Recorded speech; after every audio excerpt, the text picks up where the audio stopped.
I'm gonna get right into this story because I want this video to be under 10 minutes. I'm gonna really try.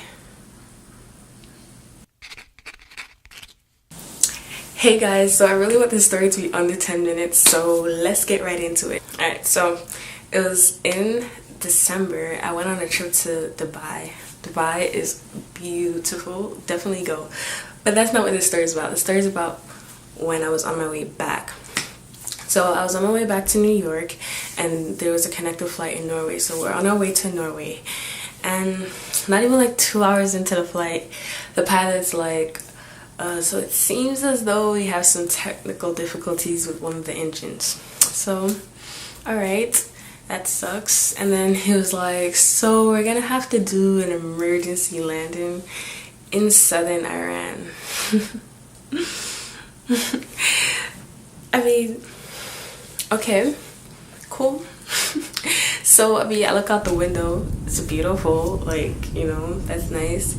But I'm an American citizen, and, you know, nothing has ever really been good. Like, nothing good has come out of really America and Iran, as far as I knew. So, it's just like, I don't think I should be in this country, you know? But it's an emergency landing. What can you do? We really have no control. So, we landed safely, thank God.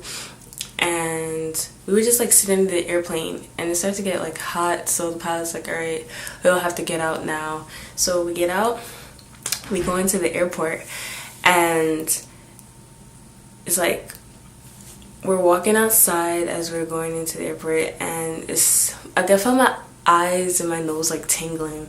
It was really weird. Like, it was almost immediate, like a little like tingling burning sensation. But I was like, okay, whatever. But later on, when I was talking to like other passengers, they said the same thing, so I thought that was really interesting.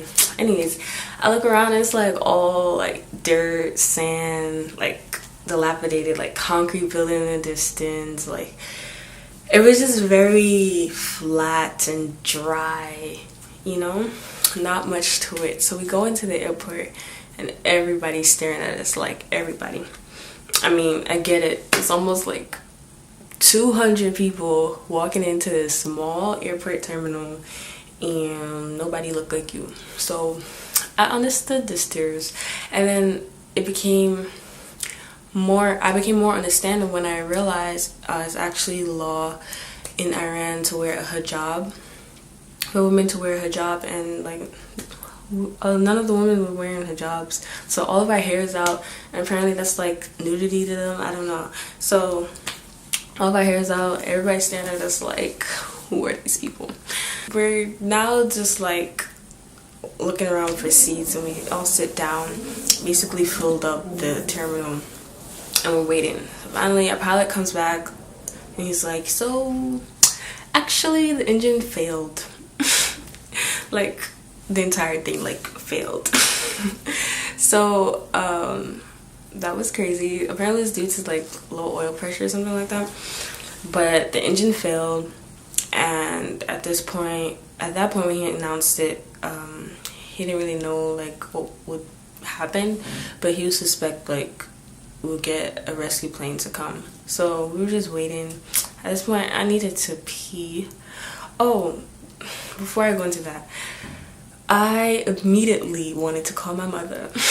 I was like really, I don't know. I definitely was not scared at this point, because I've gone through so many like travel like disruptions. So it's almost like a little bit normal. Like, things are gonna go wrong, and I expect that. But I just wanted to tell my mom what was going on, at least her, so she could like spread the news to like other people or whatever. And I see this guy like talking on the phone. He's American. He's talking. I'm just like, bet he has signal. No signal. Like, I literally tried. I could not get signal at all. No Wi-Fi, no signal, no nothing. And when I did get Wi-Fi, it was like so terrible. So like, it took like legit 15 minutes to send a text on WhatsApp, and you know, it doesn't even take much signal to send a text on WhatsApp, so that's how bad it was. Anyways, I need to pee. I go like, I didn't want to go because I was by myself and I was like a little sketchy, and so anyway, I mustered enough strength to go. Nah, my bladder said, girl, you better go. So I went to the bathroom, and you know, first of all, you walking into this like curtain entry, whatever. Then you get in, it's clean, that's fine. And then I opened the stall. I look down and it's a hole, like a legit hole. But I mean, it was good because it's like porcelain, like, so it was like a toilet seat but under the ground. So I mean, it wasn't terrible, it was just like it caught me off guard. I feel like I'm chatting and this is not gonna be 10 minutes. Oh, Lori, get it together. Alright, so alright, let's get to, so I look down and it's a hole and it's like, oh, so this is what we doing. I heard this girl like screaming. It was crazy, but it was actually like a mood because it's a hole. Anyways, it was cool, whatever. I go back, sit, they're feeding us tea, like plain food, their type of plain food, I guess. Like, it was cool, they were really nice, they were really hospitable, and we just waiting, and we're waiting, and we're waiting. We wait for about a span of 7 hours. Like, we're in the airport basically for about 7 hours. So in between these hours, we would get mixed messages back and forth, back and forth. Oh, we're gonna stay in the airport because a rescue plane's coming later tonight. Oh, you guys have to go to a hotel because y'all can't stay here. Oh no, you guys won't be able to stay in the hotel for long, so just stay, so we're just gonna stay here in the airport. No, you guys gotta go. So it was just like back and forth whether or not we would stay in the airport or go to a hotel, which they said was nearby. They were like, oh, it's a 5-star hotel that's nearby. And it's just like, okay. I personally like prefer to stay in the airport because I don't really need to leave the premises. And also, like, if we had gone to a hotel, we would just be spending like about 4 hours because they claimed that the rescue plane was coming later that night, so we would even spend a long time in a hotel, so it kind of like wouldn't have made sense to even like, go. So anyways, they finally was like, nah, y'all gotta go, and y'all gotta go now. So the buses come for us, and then what they tell us is y'all gotta also hand over your passports and leave them here. Yes, we had to leave our passports at the airport, and that was hard for me because I'm like, so I'm gonna just like leave my passport here, not in my possession but in an Iranian's possession, and I'm an American citizen. So like, I didn't really know what that meant, but everyone was doing it. I didn't think I had a choice, so I did it. We line up, we give our passports one by one. By the way, there actually weren't, like, based on what I saw, there weren't too many Americans on the plane. There was a lot of like UK citizens and like people, like various people from like the Middle East, specifically like Dubai. So anyways, we all hand in our passports one by one. We load the bus, and this is like, now it's like sunset time. It was beautiful, by the way. So it's like sunset, and we're just like waiting for everyone to get on the buses, all that stuff. We get on, we start driving.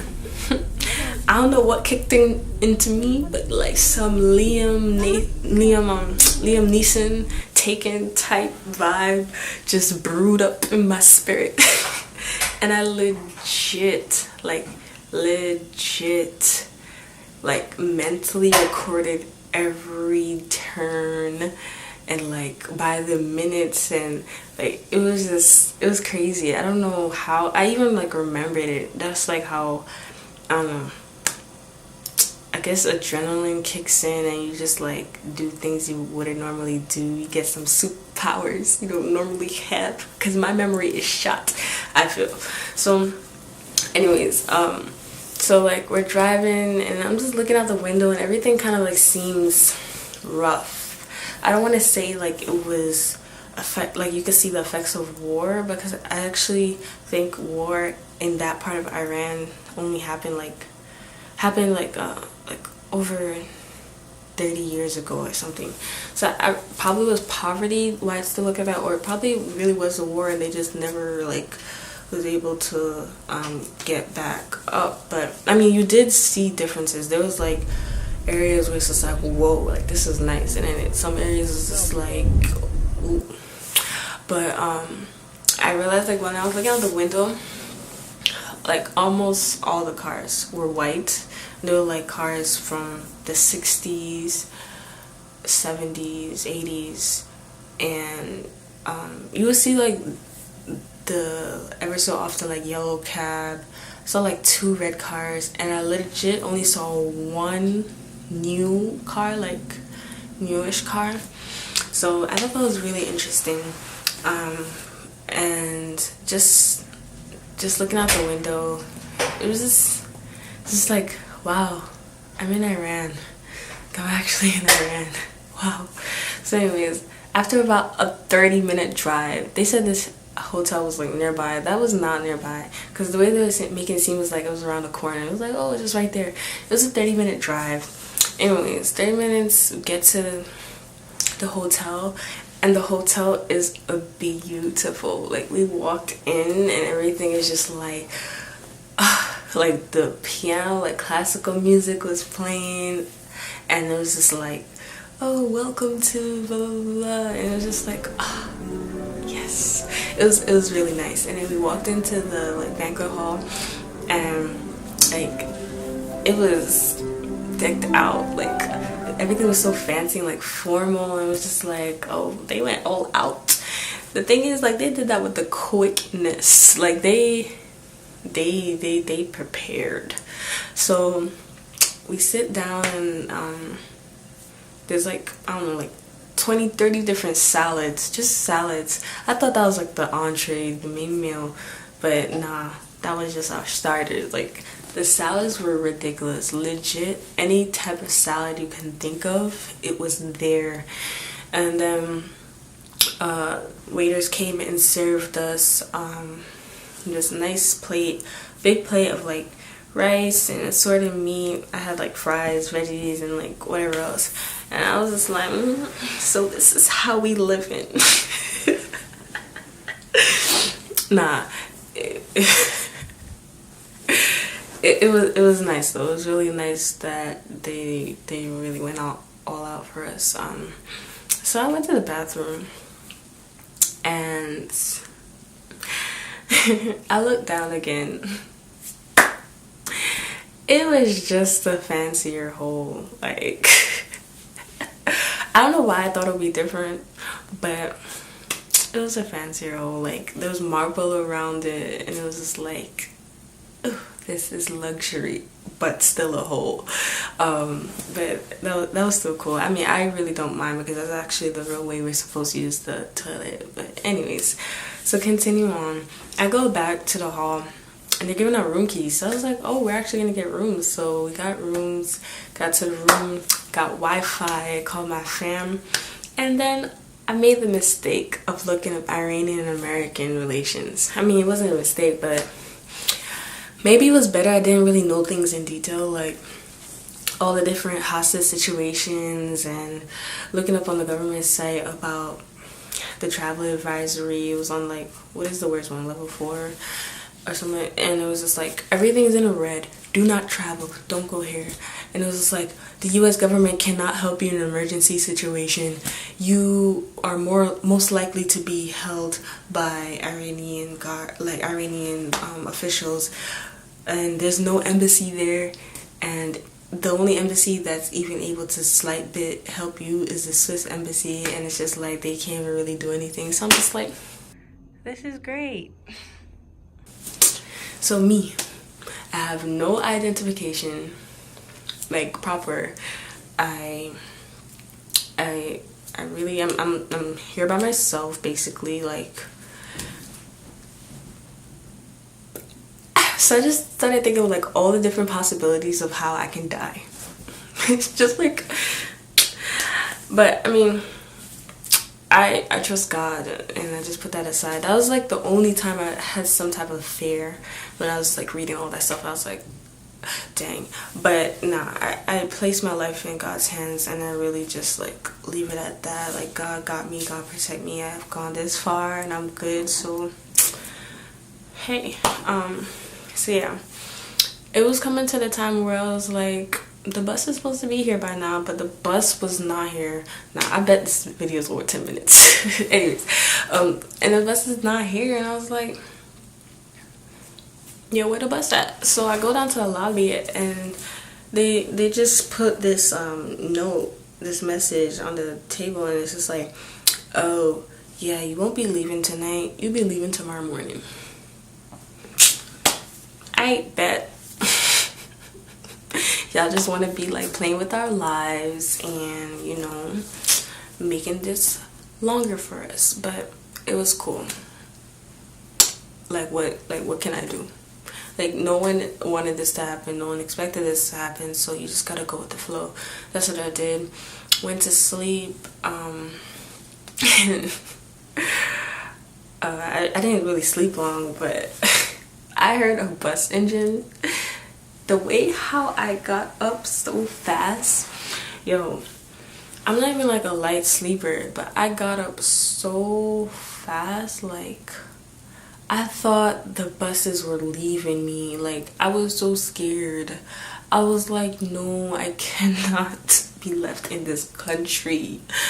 So I realized it was my bus. Thank God. And I mean, I was just up from then. I went to breakfast. It was nice. It was a big breakfast, and I got to like see everything in the daylight, just like observing outside my room window, like the morning like commutes, and like I just love looking outside windows. And it's just like the cars driving. It was still a lot of white cars, but I mean, I saw a different variety in the daylight. And it was just really interesting, like the neutral tones and just the sunset. It was just like really saturated, and I don't know, it was really nice. I just love looking outside windows, and even on like the hotel premises, that was really beautiful.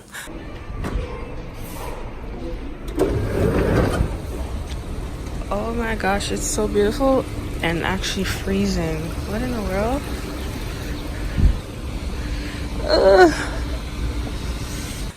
And yeah, like kind of just chilled until it was time to go, and the buses came. They gave out like scarves for all the women to wear. Thought that was interesting. I didn't have to wear one because I was wearing my tum-tum, but yeah, all the women had to cover their hair, and like they gave us flowers. They were like really nice, like for real. And we were standing outside waiting for buses, and I realized like my eyes were tingling again, and I was just like, nah, something in this air. But anyways, we got on the bus, we headed back to the airport, and I was like, this is not the way we came last night. Like, I know my turns, these are not it. But we were going in like a U, so like everything was cool. Like, I knew we were on in the right direction. We were not being taken out.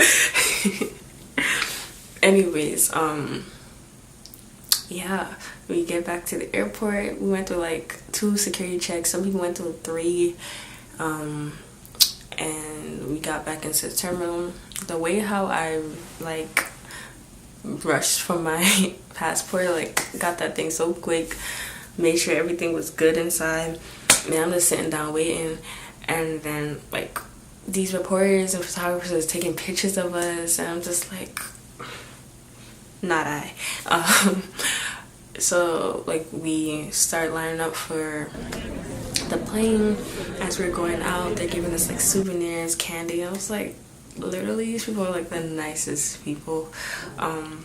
We go back on the plane, and like you just see like the cameras and like everyone like waving. It was really cute. And we're on our way to Norway. Praise God. A few hours in.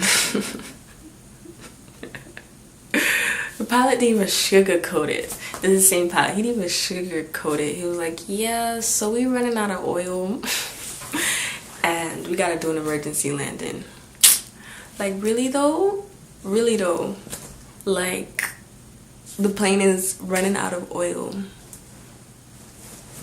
Cool. So we do an emergency landing in Poland, some country, some city that, like, I don't remember. I think it starts with like a K. Yeah, I really couldn't even like understand what he was saying. I couldn't pronounce it, but he was like, yeah, so the oil ran out quicker because this plane is not used to all this weight, and there was also like a storm in the sky. There's a lot of wind, so like all the oil just went down fast, and we like almost ran out of oil in the sky.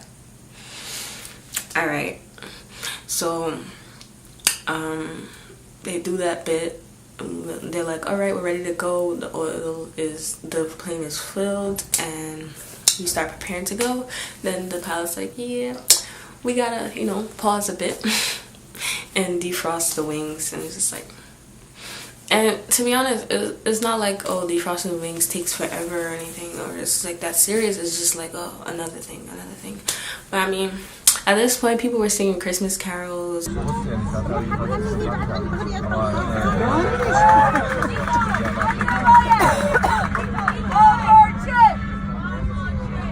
like, it brought up the mood, so like, can't really be mad, but it was just like, I just want to get to where I'm going. So all of that is finally done, and we fly the rest of the journey to Norway. And it's just like, when I got to Norway, it just felt like like I could breathe. Like, it was just such a relief. And we get out to the baggage claim, and then they have people like rescheduling us. So I got rescheduled to leave the next day, so I got to spend that night in a hotel there in Norway, and that was pretty dope. Like, the food was really good. Like, the salmon was like bomb, and I was able to like explore a bit. It was cold, it was snowing, but it was cool. And it's really I would say like the end of the story. But I mean, to get back to home, it took about 5 days, like total, like, which is kind of crazy, like 4 or 5, yeah. But I mean, it is what it is. Like, I reflected over this trip, and it was just like, literally there is so many points where things could have gone wrong, but they didn't. And I'm just thankful to God that he just protected us throughout the entire journey. And you know, like, I'm okay, like, I'm good. I'm here to tell this story. Like, it's a pretty dope story to tell, you know. And I'm just happy that I'm alive. No, I'm happy that I made it through it. And just other things with my trip in Dubai, and like just how that went. I feel like this trip has just made me a bit stronger, and I've just learned so many lessons from it. And I'm just grateful. I'm seriously grateful, thankful, and I'm thankful for you for watching till the end, because this is definitely more than 10 minutes, but that's okay. So yeah, thank you for watching. Subscribe. I may be putting out more videos. We'll see. People tell me like, yo, just do it. I'm just like, but you know, we'll see. I like it. I do. So thanks for watching.